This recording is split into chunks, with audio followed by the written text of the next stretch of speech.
знам дали някога наистина ще кацнем на Луната и дали ще разкрием рептилиите в кралското семейство, но знам със сигурност, че анунаките идват. Ключова дума – Нибиро. Какво? Ключова дума – Нибиро. Откъде знаеш за Нибиро? Молвата се разнася. Деветата планета. Това работи ли? Да, работи. Всичко работи. Слънчева енергия. Интернет през сателит. Няма жици и такива. Значи в момента си онлайн. А Пикасо бил ли Амазон? Може ли? Заповядай. Почакайте. Тези отскоро ли са? Да, пресни са. Това е Юго-Источна Азия преди 2 седмици, а това от Източна Европа 6 дни по-късно. Това е след още 4 дни, а това е от онзи ден. Боже.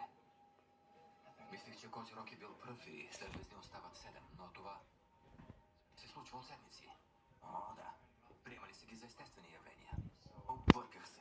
Започнали са, когато се е появила Нибиро.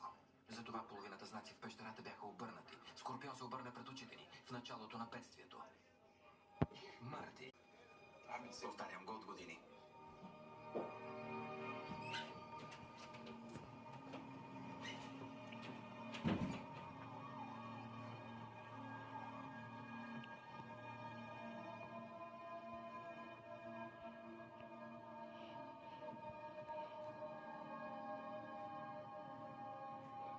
Връща ни в средните векове.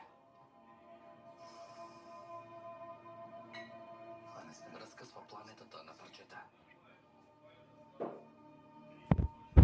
Камъкът е последният пирон в ковчега. Трябва да си го върна.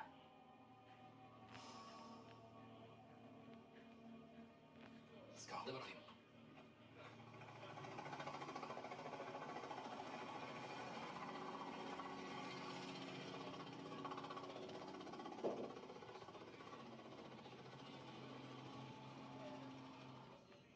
Телец, Водолей, Риби, Дева, Близнаци, Козирог, Лъв, Скорпион.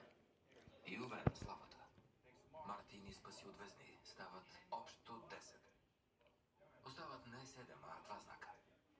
Рак и стрелец.